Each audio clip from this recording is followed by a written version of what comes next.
toujours eu des choses à dire.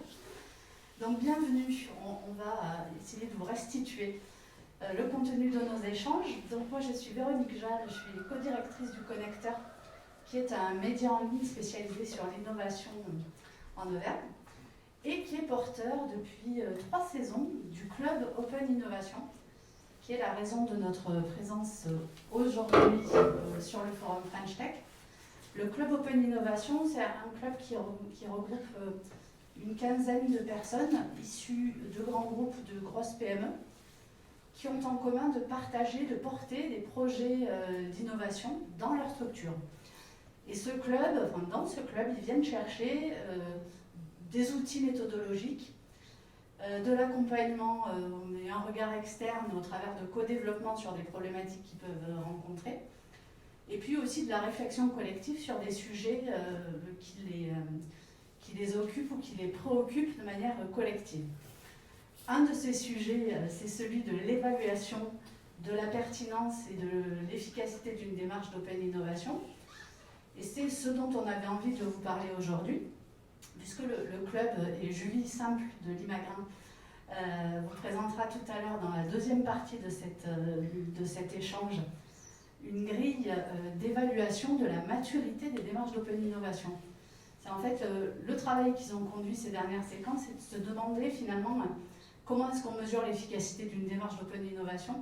En fait, déjà faut-il avoir fixé des objectifs pour pouvoir les quantifier, et pour pouvoir les fixer, il faut avoir pris conscience de ce que l'entreprise attend de la démarche qu'elle engage. Donc Julie vous présentera ça tout à l'heure.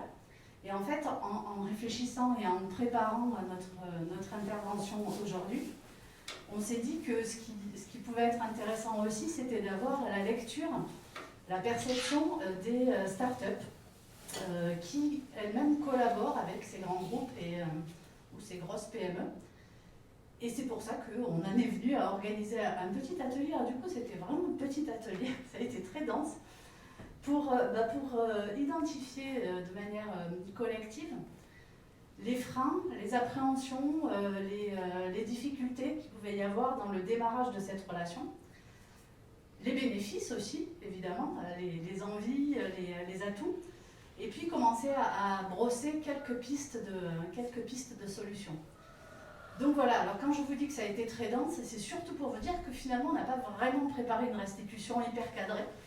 Donc on va le faire un petit peu en live, et donc je compte sur la réactivité de mes petits camarades pour se rappeler leur contribution. Entre-temps, le truc s'est verrouillé. Donc voilà, alors du coup, il y a un micro qui circule parmi vous, donc je vais commencer. On a évidemment dans cette relation Start-up grand groupe commencé par parler des freins et des difficultés. On est français, donc on commence toujours par focaliser là-dessus. On a aussi identifié pas mal d'avantages. Finalement, je vais commencer par ça, les avantages de la collaboration de part et d'autre qui ont été évoqués et cités. Ils sont, on va dire, de 2 ou 3 grands types.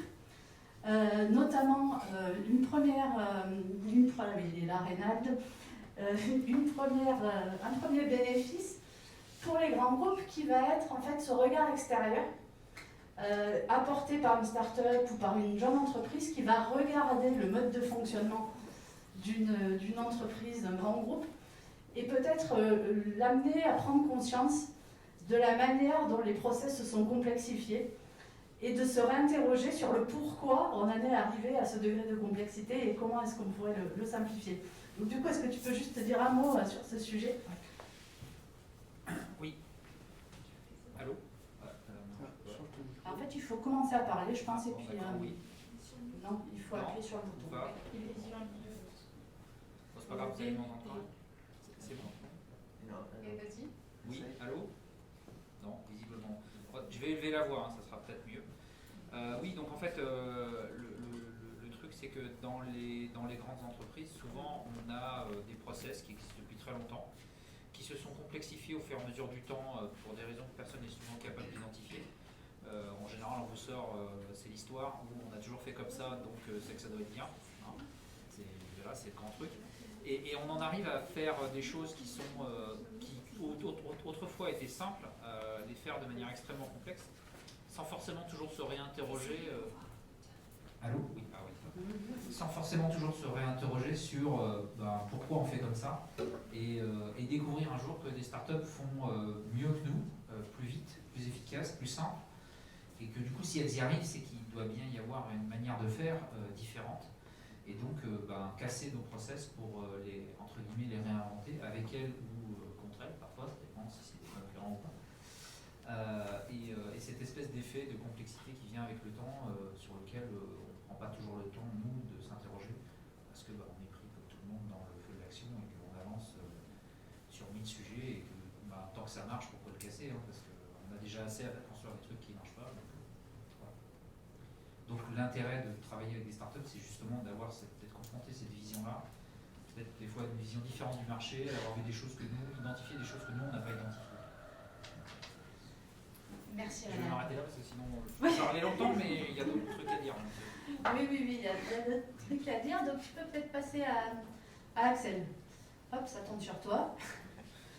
Un autre des points sur lesquels évidemment on a beaucoup insisté, et là aussi de part et d'autre, c'est la dimension accélération de time to market. Tu citais un pourcentage pour montrer à quel point ce critère-là était important, donc est-ce que tu veux bien le répéter pour nos auditeurs?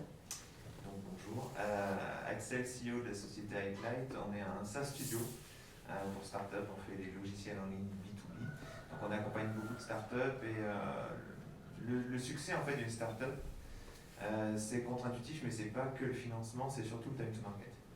Le but c'est d'aller vite, et c'est 42% de chance pour un TEDx là-dessus, de chance de réussite, c'est le time to market. Donc il faut aller vite, il faut innover vite, et pour moi, un des gros bénéfices de se connecter en fait au grand groupe, c'est d'arriver à avoir le feedback en fait du terrain vite, et le feedback pas que local mais mondial en fait. Parce que quand on innove, en fait, le but c'est d'être vite confronté à la réalité pour innover. Pour savoir si sur ce quoi on innove, si l'outcome, en fait, sur le résultat en fait, de notre innovation a vraiment un sens en fait. Et donc une valeur marché. Voilà, j'espère que c'est assez clair. C'est clair et c'est synthétique. Merci Axel. Tu peux faire passer le micro à Simon. Ça aurait pu être aussi Rénal, mais comme ça tout le monde prend la parole. Un autre point qui est là plutôt vécu côté grand groupe, le bénéfice, c'est la dimension ultra personnalisation, on va dire. Et donc là, on a parlé plutôt agilité startup et puis capacité à développer des solutions qui soient vraiment spécifiques. Oui, alors du coup on se répète beaucoup, mais l'idée c'est d'avoir des solutions qui viennent du terrain et du coup de construire le cahier des charges au fur et à mesure qu'on avance avec les gens avec qui on innove en fait. Et donc voilà en quoi pour nous la démarche elle paraît intéressante de faire de l'open innovation, pouvoir s'appuyer sur des gens qui sont réactifs et qui vont challenger nos façons de travailler, quoi. Merci. Et peut-être Pierre-Jean, tu évoquais aussi l'apport que ça peut avoir en termes de différenciation dans le cadre justement de position ultra concurrentielle. C'est ça, dans certains grands groupes, vous avez effectivement la problématique de concurrence entre grands groupes. Et finalement, les startups vont pouvoir venir apporter un élément de différenciant vis-à-vis justement des autres groupes avec qui vous allez travailler. Donc souvent, ça peut être une porte d'entrée qui peut être intéressante pour les deux finalement, pour la startup, pour trouver un peu l'accès au marché, et pour le grand groupe, justement d'être capable de dire j'ai une solution innovante qui est portée par une startup et je suis le seul entre guillemets tout de suite à l'avoir sur ce marché-là. Donc ça, voilà, c'est vrai que c'est un bénéfice commun qui fonctionne assez bien. Merci beaucoup. Alors je vous le disais, pour une fois, donc là j'ai commencé par mettre l'accent sur les bénéfices, mais en fait on a passé beaucoup de temps à parler des freins, des peurs et des difficultés. J'ai pas commencé par ça parce qu'en fait c'est sans doute ce qu'on sait le mieux aujourd'hui, quelles sont les difficultés dans la collaboration et la relation entre les startups et les grands groupes. Et effectivement on a beaucoup échangé autour de la fameuse question de la temporalité.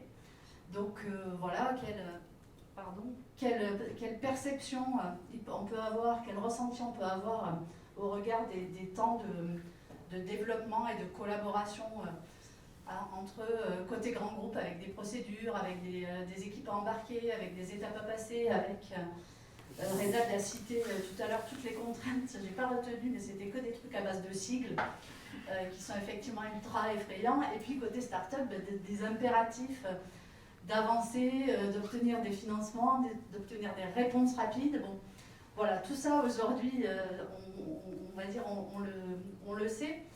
Il y a un autre sujet aussi sur lequel vous vous êtes les uns et les autres pas mal exprimés. C'est la question en fait, de la compréhension des postures. Et en fait, ça sera hyper intéressant, Julie, et ça va bientôt être à toi de pouvoir revenir là-dessus, mais c'est de bien comprendre en fait à qui on a affaire, ses problématiques, ses enjeux, et de pouvoir construire des étapes progressives. Si on regarde du côté des pistes de solutions en fait, qui ont pu être évoquées de manière donc un peu rapide, hein, on creusera. Je vais remettre mes lunettes.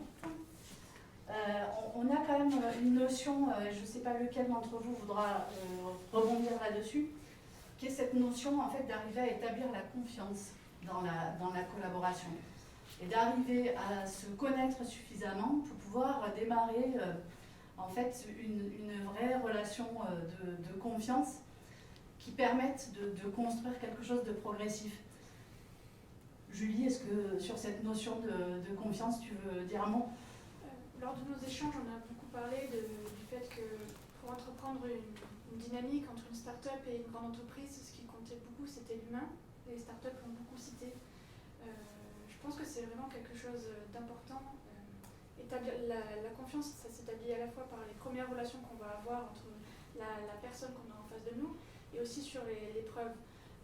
On a cité aussi cet exemple-là du fait que, en général, en tant que grand groupe, quand on voit arriver une solution, on a toujours des doutes sur la pérennité. Est-ce que vraiment ce qu'on nous montre, c'est pour nous mettre des paillettes dans les yeux, ou est-ce qu'il y a vraiment quelque chose de factuel qui existe derrière? Et ça, je pense que c'est quelque chose à garder en tête.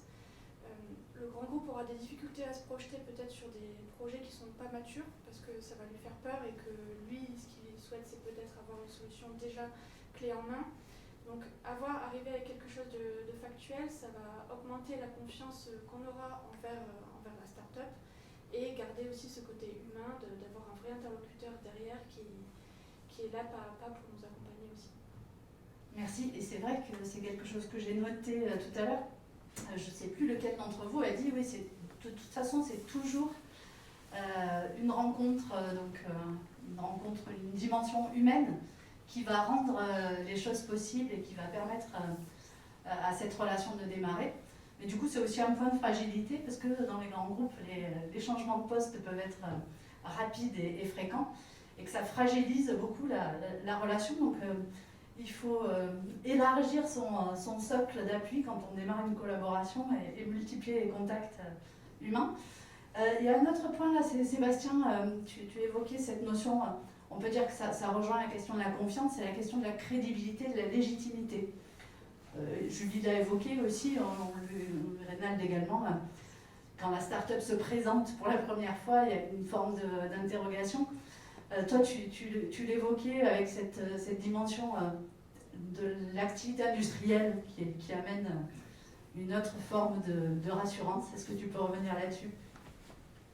Il y a eu beaucoup de hype autour des startups, comme quoi les startups n'étaient pas forcément des sociétés sérieuses, et puis qu'avec tous les sérieux entrepreneurs qui créent des boîtes, ça ne marche pas, ils en créent une autre.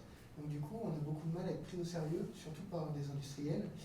Et nous, le constat qu'on fait, c'est que si jamais on arrive à les convaincre de venir nous voir chez nous, on sent qu'il y a toujours une petite méfiance, mais ils passent la porte de l'usine, ils lèvent les yeux, ils regardent notre usine, et après, ça y est, ils nous parlent comme à des industriels et pas comme à des jeunes entrepreneurs, petites sociétés start-up. Donc ça, c'est quelque chose qui est de notre côté. Et le fait d'avoir une vraie usine, ça nous fait gagner en crédibilité auprès d'industriels et de grands groupes. Merci beaucoup. Alors, peut-être Pierre-Jean, à nouveau. Ce que j'ai trouvé intéressant, c'est le parallèle que tu faisais avec l'appel d'offres innovant développé par la collectivité, peu utilisé, mais en tout cas dont la méthodologie est intéressante en fait, pour structurer une démarche d'open innovation en lui définissant des étapes entre le point zéro, on démarre, et le point arrivé, on a terminé un produit. Est-ce que tu peux revenir sur cet élément? Alors, du coup, je prends un peu le relais d'Emmanuel, parce que c'était lui qui était à l'origine de ça et qui l'a identifié un peu comme une solution où lui il travaillait beaucoup, avait trouvé cette clé-là pour une collaboration qui permettait à la fois de rentrer et d'être crédible vis-à-vis des grands groupes sur du long terme. C'était de bien identifier que on est sur l'innovation, donc il y a des étapes à passer et qu'à chaque étape tout peut s'arrêter avec rien derrière. Et en fait, historiquement, l'administration française a déjà identifié ça il y a plusieurs années, ce qu'on appelle des appels d'offres innovants, et où ils ont défini cette démarche-là, qui était de dire finalement j'ai un besoin d'innovation et je vais mettre en concurrence différentes sociétés qui sont capables d'innover pour atteindre un premier point, un premier livrable qu'on a identifié. Et à la fin de et on avance comme ça petit à petit, à chaque livrable, il y a cette possibilité de dire soit on arrête, ça ne sert à rien d'aller plus loin, soit j'en élimine, parce qu'il y a des sociétés qui n'ont pas été comme on voulait, ou le résultat ne correspond pas à ce qu'on cherche, parce qu'il peut y avoir des résultats finalement différents en fonction du besoin. Et on va avancer comme ça à chaque étape pour arriver à un moment donné où on aura écrit exactement effectivement ce qu'on attend de l'innovation, ce qu'on attend du produit, etc. Et là on relance entre guillemets, c'est propre au marché public, du coup on relance une consultation pour identifier qui sera amené à développer cette solution innovante pour la collectivité, ce qu'on appelle donc les appels d'offres innovants. Et en fait ce qu'expliquait Emmanuel qui a dû partir sur Necessities, c'était que voilà, aujourd'hui au niveau des grands groupes, il avait trouvé cette logique-là de travail, mais avec le fait que les grands groupes devaient avoir cette idée en tête que déjà ça se finance, ces étapes-là, il faut les payer. Donc c'est pour ça qu'il y a des appels d'offres et qu'il y a le budget bien identifié pour chaque société qui travaille, et que cet investissement peut tomber à l'eau si on définit que l'innovation ne répond pas aux besoins, qu'on identifie qu'à terme, ce sera aussi, des fois on n'a pas les coûts définitifs de ce que sera cette innovation, ou ce que ça va induire, et que ça peut s'arrêter à chaque étape dans ce cadre-là. Merci beaucoup. Donc ça, c'est effectivement une des pistes qui ont été proposées pour améliorer cette collaboration. C'est effectivement d'être clair sur les objectifs de départ, d'avoir un périmètre qui soit bien défini et des livrables peut-être intermédiaires. Donc c'est un peu ce que permet ce format-là, mais qui peut être assez inspirant. Cécilia, tu évoquais aussi justement, puisque dans le cadre de ce cadrage de démarrage, il y a ce que chacun va pouvoir apporter à la collaboration de manière claire, en assumant effectivement les potentiels succès et échecs. Et toi, tu intervenais notamment sur la boîte à outils que peut apporter la collaboration pour une start-up. C'est ça, c'est-à-dire que quand la relation humaine s'établit avec le grand groupe ou la grande entreprise, l'intérêt c'est aussi de bénéficier de sa boîte à outils, parce que nous on arrive comme jeune entrepreneur avec une boîte à outils qui n'est pas forcément très étoffée, et donc cette entreprise-là, elle bénéficie de sa propre boîte à outils, avec sa capacité à nous faire des feedbacks, sa capacité à nous apporter des outils quand on est sur un point de blocage. Et c'est une vraie force en fait dans la construction de nos projets aussi, et il faut pas passer à côté, je pense. C'est un intérêt pour eux et c'est aussi un intérêt pour nous, et c'est comme un vrai pilier et une vraie force, quoi. Voilà. Merci beaucoup. Merci. Donc on l'a évoqué, il y a cette notion de confiance, et donc tu peux faire recirculer vers Julie. Cette notion de confiance au démarrage de la relation qui va s'établir, elle est aussi, nous semble-t-il, très liée à la capacité à se comprendre et à ne pas se méprendre en fait, sur ce qui va fonder la relation, sur ce qu'on peut en attendre. Et donc je te donne la parole, Julie, pour que tu puisses raconter en fait, le travail qui a été mené au sein du Club OpenInno sur l'évaluation, les KPI, donc les indicateurs à suivre pour évaluer la performance d'une démarche d'open innovation. Alors aujourd'hui, là, je vais parler au sein du groupe entier du club Open Innovation. Donc on est tous dans ce club issus de PME, grandes entreprises, et on a tous une relation avec l'innovation. On occupe tous des postes qui ont un lien de près ou de loin avec l'innovation. Et donc, comme on occupe ces fonctions-là, forcément on nous demande évidemment d'innover, mais à un moment donné, on va aussi nous demander de rendre des comptes sur quel est l'impact de cette innovation que l'on a pu impulser au sein d'un groupe. Et c'est là où on s'est tous retrouvés dans quelque chose, c'est de se dire, ok, on nous a demandé d'innover, mais maintenant on nous demande des comptes, mais je ne sais pas comment quantifier le travail que j'ai fait en termes d'innovation, qu'est-ce qu'a vraiment apporté l'innovation dans le groupe, et comment ça s'est traduit. Voilà. En général, dans les grandes entreprises, on parle beaucoup de KPI, donc c'est les indicateurs de performance. Et dans l'innovation, c'est là où il y a un problème, c'est que quantifier une innovation, c'est compliqué. Quantifier, quelle est la valeur ajoutée d'une relation avec une start-up qui n'a pas forcément abouti, comment j'arrive à le quantifier, à le faire valoriser. Quel KPI je mets derrière le fait que j'ai embauché quelqu'un avec une nouvelle compétence parce que voilà, ça me permet d'innover. Tout ça, c'est des choses qui ont du mal à être perçues par la direction. Donc ça, c'était un réel problème. Et le deuxième point qu'on a identifié aussi, c'est de se dire, en général, quand un grand groupe ou une PME commence à travailler autour d'un sujet innovant ou des sujets autour de l'open innovation, les premières années, ça se passe assez bien. Voilà, on a du budget qui est alloué, on ne nous demande pas forcément de rendre de compte. Par contre, au bout de 2, 3, 4 ans qu'on a mis en place des projets innovants, c'est là que les problèmes peuvent arriver, puisqu'on va nous demander voilà, combien ça a coûté, quel bénéfice on en retourne. Et c'est souvent là que c'est compliqué, parce que faire un état des lieux à un instant T, c'est assez facile de quantifier voilà, combien de projets innovants, etc. Mais quantifier toutes les marches franchies depuis 2-3 ans, c'est là que c'est beaucoup plus compliqué si on n'a pas suivi tous ces indicateurs. Parce que l'innovation, elle va s'immiscer dans la vie de l'entreprise, elle va faire grandir l'entreprise sans même que celle-ci s'en rende compte. On va mettre en place des processus de veille, par exemple, des nouvelles compétences vont rentrer dans l'entreprise, mais 2-3 ans après qu'on ait mis en place ça, tout le monde aura oublié, parce que ça sera devenu un acquis d'avoir un système de veille, d'avoir des compétences nouvelles qui sont intégrées à l'entreprise. Et donc pour montrer toute l'évolution qu'on a fait depuis le début de l'innovation, de la mise en place de l'innovation dans l'entreprise jusqu'à aujourd'hui, c'est super compliqué. Donc ça, c'était en gros la vision qu'on avait. On se disait, mince, on a tous un peu ce ressenti, ces problématiques, donc il serait peut-être intéressant de travailler sur quelque chose. Et il nous a semblé intéressant de se dire, on pourrait peut-être proposer une grille d'évaluation de l'innovation dans une entreprise pour que celle-ci puisse se positionner à un instant T en disant, ben voilà, je vais faire mon état des lieux aujourd'hui de où est-ce que j'en suis en termes d'innovation dans mon entreprise, à la fois pour faire ce bilan à l'instant T, mais aussi peut-être pour se projeter, et aussi pour faire la rétrospective de où est-ce que j'en étais peut-être il y a 2 ans et où est-ce que j'en suis aujourd'hui. Donc cette réflexion, elle s'est menée comme ça, et on s'est dit on va essayer d'identifier les principaux items qui nous semblent intéressants quand on parle d'innovation et de où est-ce qu'on en est. Donc on a identifié une dizaine de thématiques. Ce sera plus simple que de retourner. On a identifié une dizaine de thématiques autour de ça. Donc, par exemple, quelle est la place de la stratégie d'open innovation dans mon entreprise? Est-ce que la stratégie a-t-elle été définie un jour ou pas? Est-ce qu'elle est appliquée? Donc, en fonction de ça, on a des degrés de maturité différents. Quel est mon rôle avec est-ce que j'ai des partenaires externes, internes? Enfin, est-ce que j'ai mis en place des partenariats? Est-ce que les compétences ont évolué? Notamment puisqu'on sait que pour innover, il faut acquérir de nouvelles compétences. Est-ce que c'est le cas? Est-ce qu'on les a identifiées? On a aussi la notion de moyens. Donc voilà, tous ces items, vous pouvez les retrouver ici sur cette liste.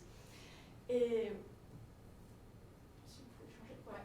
Par exemple, si on prend l'exemple des partenariats, en fait, on se rend compte qu'il y a plusieurs choses. Déjà, la première étape, ça va être sans doute de se dire, bon, mais pour innover, il faut déjà que j'identifie quels sont les partenaires sur lesquels je pourrais m'appuyer. Donc ça, c'est une première étape.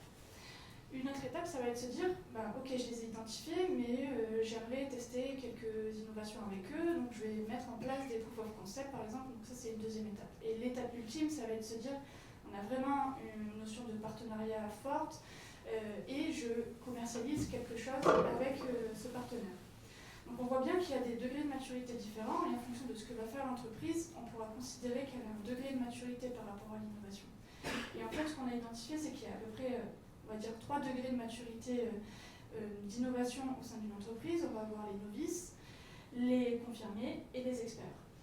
Et ce qu'on se rend compte, c'est que par exemple, si on reprend l'exemple des partenariats, si j'ai identifié la liste de partenaires, je peux considérer que je suis un novice. Par contre, si j'ai fait le POC, je passe en mode confirmé. Et si je commercialise avec une start-up, par exemple, je passe en mode expert. Donc ça, on a essayé de faire cette grille de lecture à peu près pour tous les items, ce qui nous permet d'avoir en gros une vision globale pour chacun des 10 items. J'arrive à me situer si je suis en mode novice, confirmé ou expert sur chacun des items. Ce qui nous semblait, voilà la grille à quoi elle nous ressemblait. Donc voilà, Ça ressemble à une grille. Ça ressemble à une grille. Mais si on revient, enfin, ça c'est une première étape de se dire, voilà, je fais mon état des lieux à l'instant T. Et ce qui peut être derrière assez intéressant, c'est de se dire, bon, mais comme je le disais au début, les grandes entreprises fonctionnent souvent avec des KPI. Derrière, qu'est-ce que je mets comme KPI derrière chacun de ces items et comment je suis en fait l'évolution de l'innovation au sein de mon entreprise et comment je prouve la valeur que celle-ci apporte dans mon entreprise. Et c'est ce qu'on a essayé de faire au sein de cette grille aussi. On peut prendre l'exemple des compétences. On sait très bien que pour innover, il faut en général sortir de sa zone de confort et quand on veut innover, en général, on n'a pas les compétences internes pour innover.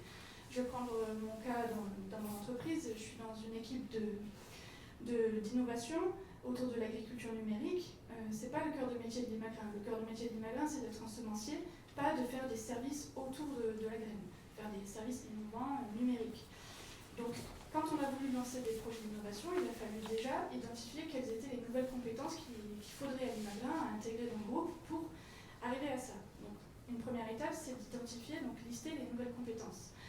La deuxième étape, c'est de se dire, bon ben, on va commencer à faire des tests. Donc en général, on fait des partenariats avec des entreprises qui ont ces compétences pour voir qu'est-ce que ça peut nous apporter. Et la troisième étape, évidemment, quand on passe en mode expert, c'est de se dire, j'internalise ces compétences-là et je les fais diffuser au sein du groupe. Derrière ça c'est donc les items. Quel KPI je peux mettre derrière et comment je peux prouver à l'entreprise que j'ai évolué et que ma stratégie d'innovation elle a diffusé au sein du groupe. Le premier KPI, c'est donc se dire il y a l'existence d'une liste de compétences qui existe dans le groupe et qui est mise à jour et qui est circularisée. Sur l'appel à des compétences externes, ce que je peux essayer de faire, c'est calculer ou au moins tenir un registre qui calcule le nombre de sollicitations externes par rapport au nombre aux compétences qu'on a sollicitées. Donc j'ai fait par exemple X partenariats qui traitaient de l'intelligence artificielle ou X partenariats avec une compétence liée à du business model innovant. Enfin, voilà. On peut essayer de lister ce genre de choses. Et enfin, quand on est en mode expert et qu'on a internalisé la demande, on peut aussi calculer le retour sur investissement d'avoir intégré au sein de mon entreprise ce genre de compétences-là. Donc ça va être se dire, bon ben voilà, telle personne elle est spécialisée en data science par exemple, combien de fois telle ou telle personne a sollicité cette personne-là pour avoir de l'expertise, pour l'accompagner dans un projet innovant. Donc je vais calculer le nombre de fois où cette compétence est utilisée en interne et aussi je vais essayer de mettre des chiffres derrière le gain permis. Parce qu'évidemment quand on acquiert une nouvelle compétence, ça nous permet aussi de monter en expertise. Donc je vais plus rapidement sur des projets et je peux aussi faire du benchmark sur ok, cette personne a beaucoup de temps, si j'avais eu à aller chercher une personne à l'extérieur, j'aurais eu tout le temps de prospection, puis ensuite payer la personne pour le réaliser. Donc il y a aussi toutes ces choses-là qu'on peut essayer de quantifier. Évidemment cette grille, c'est juste une réflexion, chacun doit se l'approprier et la transposer par rapport à l'expérience qu'elle vit dans son entreprise.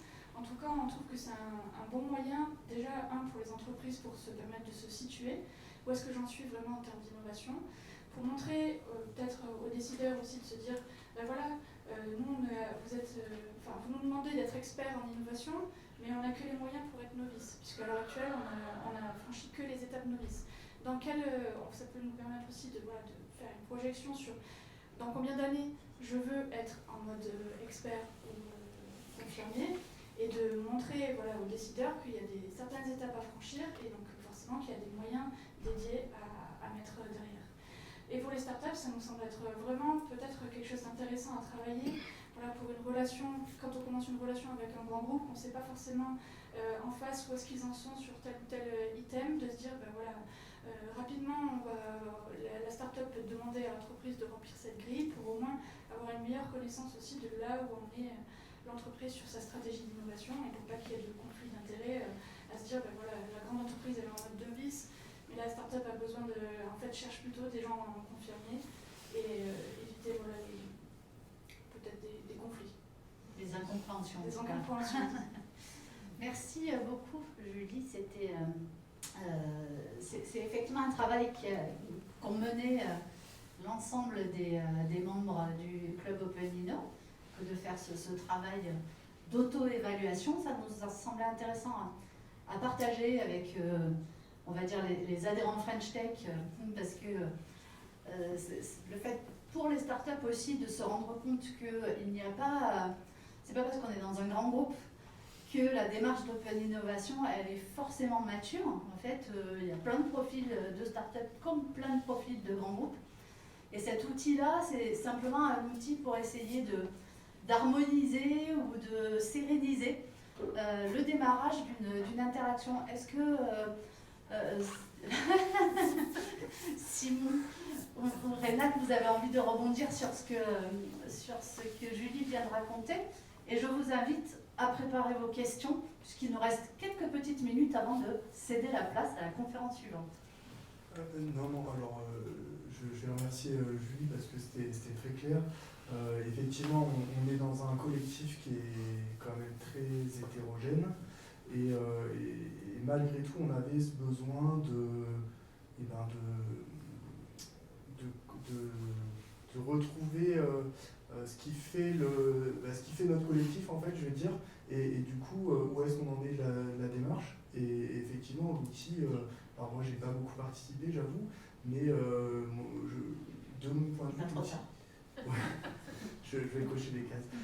Non, mais effectivement, l'outil correspond tout à fait aux besoins qu'on avait en tant que groupe pour faire l'état des lieux de où on en était dans cette démarche-là et dans notre stratégie, quoi. Et effectivement, comme tu le dis, il n'y a pas besoin d'être une start-up pour avoir des problèmes ou pour avoir des questionnements, quoi. Voilà. Merci.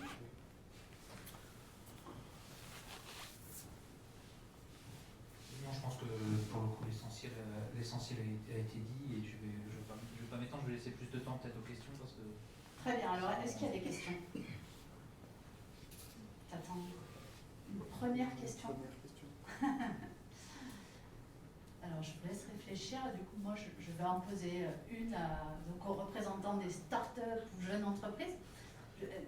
Pour vous, justement, cette grille de lecture, ça vous paraît un outil intéressant pour appréhender une relation qui peut démarrer avec un grand groupe? Je ne voudrais pas faire, comme les avocats, ne pas poser de questions dont on ne connaît pas la réponse. Donc là, je jette. Alors, je la découvre, cette liste, et je la trouve très intéressante, parce qu'elle permet d'avoir une vision 360 de où on est le grand groupe, mais aussi, surtout, où est-ce qu'elle veut aller et comment. Parce que dans une stratégie, il peut y avoir plein de stratégies pour arriver au même point, en fait. Et pour les startups, c'est très très important, parce que c'est vrai qu'on a souvent, on n'a pas une vision grand groupe quand on n'est pas dans le grand groupe. Il faut un certain temps pour entrer dans le grand groupe, et même quand on y est, ça prend des années pour vraiment comprendre les facettes du grand groupe. Donc pour une startup, autant dire, c'est obscur. Donc il y a surtout ce qu'on croit en fait être le grand groupe qui compte pour une startup, et c'est souvent donc faux. Donc ça peut être un paramètre de lecture assez intéressant, je pense, pour fluidifier en fait la relation, tout simplement. Alors oui, pareil, je découvre un peu. Après, on en revient un petit peu à ce qui s'était dit effectivement entre le haut et le bas. Voilà. Pour moi, effectivement, ça va être une grille qui va permettre d'améliorer cette arrivée des startups, ou du moins de la rendre plus pérenne, écrite dans le temps, quand on va essayer d'arriver par le haut d'une grande entreprise. Par contre, je la verrai plus... ça va apporter, je pense, plus de frein. Là, si on va arriver effectivement par le bas, on va aller vite sur la valeur de ce qu'on veut apporter, et pas tant sur l'impact derrière de KPI, etc. Peut-être tu peux juste repréciser ton idée pour ceux qui n'étaient pas là, entre le haut et le bas. En fait, ce qu'on a pu déterminer sur les relations startup-grand groupe, c'est que soit on va avoir une demande côté grand groupe sur des appels à projets, ou voilà, qui vont venir, ou des startups qui vont être capables d'aller travailler directement avec les cellules, on va dire, qui sont tout en haut du grand groupe, hein, qui décident, et d'autres startups qui vont être plutôt sur le fait de travailler en local avec des petites business units en fait finalement du grand groupe, et qui vont être plus sur des logiques terrain pour apporter des solutions sur les problématiques terrain et petit à petit remonter les échelles en fait jusqu'au grand groupe. Voilà, c'est un peu les deux approches qu'on peut avoir entre grand groupe et start-up.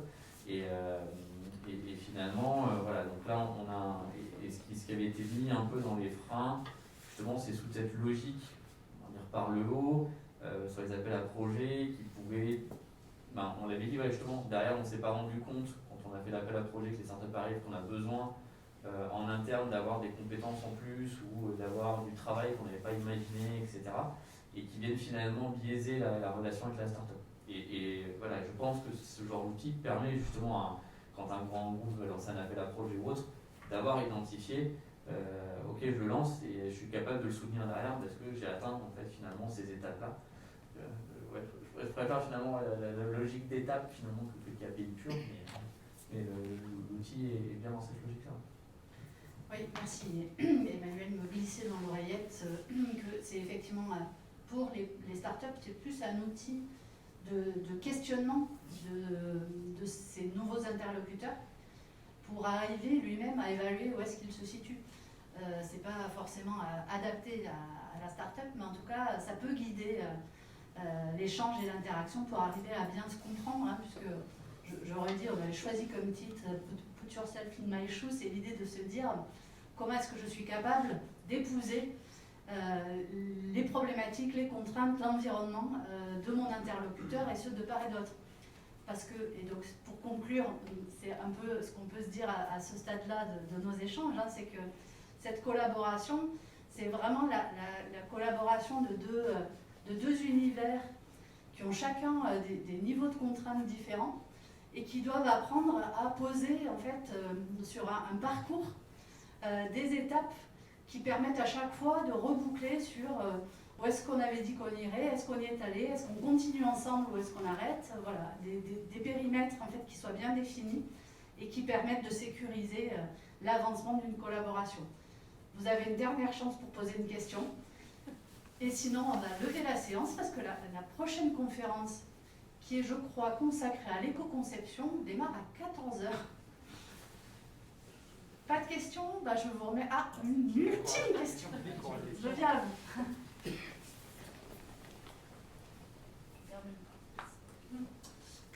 Bonjour, tout d'abord merci pour cette petite conférence. Moi j'ai une question surtout à destination des startups. Comment ça se passe la prise de contact avec les grands groupes? Alors, à moi de l'emploi, s'il vous plaît. On aura toute une histoire, effectivement c'est un long débat, c'est celui qu'on a le moins, dont on a moins parlé effectivement, parce que ce qu'on a dit historiquement, tu as les appels à projet, tu as le fait d'aller interroger 25 personnes dans une même cellule d'une boîte, qui n'a pas fonctionné si j'ai bien compris comme retour, et après tu as... Le harcèlement fonctionnait plus. Voilà, après tu as, on a eu le retour des grands groupes aussi qui vont à un moment donné, sur un besoin particulier, aller chercher, mais comme une relation commerciale finalement, quand on va chercher un prestataire, on va chercher une start-up qui va être capable d'y répondre, donc là c'est un peu le coup de chance, si ou pas pour la start-up. Et après, tu as, nous, notre vécu, c'est arrivé en local, sur des rencontres qui peuvent se faire comme des salons aujourd'hui, sur le showroom en bas, avec des groupes qui vont passer, ou sur différentes manifestations comme celle-ci, où on va identifier, ça, à mon petit niveau, moi, local, ça m'intéresse. Et c'est pour ça qu'on parlait d'humain, c'est que cette personne-là sera capable de faire intervenir la start-up dans l'entreprise sans avoir tout un tas de process effectivement pour qu'elle rentre et commencer une petite collaboration. Nous, aujourd'hui, c'est ce genre de contact qu'on a pu avoir. Je ne sais pas avec une histoire en main. Alors en mode synthétique, parce que je vois les gens de la conférence d'appui qui sont devant la porte. Nous, c'est un petit peu la même chose. Donc là, dernièrement, on a commencé à travailler avec un grand groupe. Le directeur technique de ce grand groupe qui passait dans les rangées d'un salon, qui a vu notre panneau, il a fait « Ah, mais c'est ça que je cherche, j'étais pas venu chercher ça ». Et puis voilà, ça fait plusieurs mois déjà et on va commencer à travailler ça. Ça, c'est plutôt la belle histoire. Juste une autre question. En fait, moi, la question, pour rebondir sur la question, ce serait plutôt de dire c'est de la chance, Maintenant, la question est comment on fait pour provoquer la chance? Donc la question, je la reprends pour le live. Comment fait-on pour provoquer la chance, comme celle que tu as vécue? Il faut bien choisir les salons auxquels on participe. Après, cela dit, on a eu d'autres rencontres qui ne se sont jamais concrétisées non plus. Après, du coup, juste je vais faire la parole des grands groupes, mais c'est de la chance aussi pour nous en fait, et surtout pour nous, parce que moi, finalement c'est nous qui avons besoin, et en fait dans la galaxie des startups qu'il peut y avoir dans un écosystème, il faut qu'on trouve la bonne quoi. Donc j'ai pas la réponse clairement, mais c'est ce que je disais tout à l'heure, nous on a aussi besoin que vous nous trouviez, et alors la difficulté c'est une fois qu'on nous a trouver le bon interlocuteur, mais clairement voilà, c'est de la chance pour les deux, pour ma part je vais conclure là-dessus, je pense que voilà, c'est de la chance et il faut qu'on trouve les bonnes portes dans lesquelles mettre le pied quoi. Et pour finir, aujourd'hui, il y a des salons où on sait voilà, que les grands groupes sont là pour aussi ce genre de recherche. Je ne sais pas si c'était sur le silo par exemple, voilà. Donc dans ce domaine-là, il y a le silo, je sais que sur Paris, il y en a un, c'était par les échos, je ne sais plus comment il s'appelle. Bref, il y a un gros salon, il n'y a que ça, du grand décideur, des grands groupes. Le CES à Las Vegas, il y en a un autre. Aujourd'hui, finalement, vous n'aurez jamais aller voir en France. Par contre, si vous êtes sur le CES à Las Vegas, vous allez avoir des gens qui sont à côté de chez vous que vous n'aurez jamais vu autrement. Il faut que tout le monde fasse ce déplacement-là pour les voir. Mais ouais, il y a des salons aujourd'hui où on sait qu'il y a des grands groupes qui sont là. Et en étant présent dans ces salons-là, on peut provoquer la chance. Eh bien, ça sera notre mot de conclusion, donc cultiver la chance de part et d'autre. Je vous remercie beaucoup à tous pour la spontanéité de nos échanges. Et puis, je pense qu'on va continuer à creuser le sujet parce qu'on sent bien à quel point il est riche. Donc, vous trouverez sur le site du Connecteur dès demain, je pense, un article en fait sur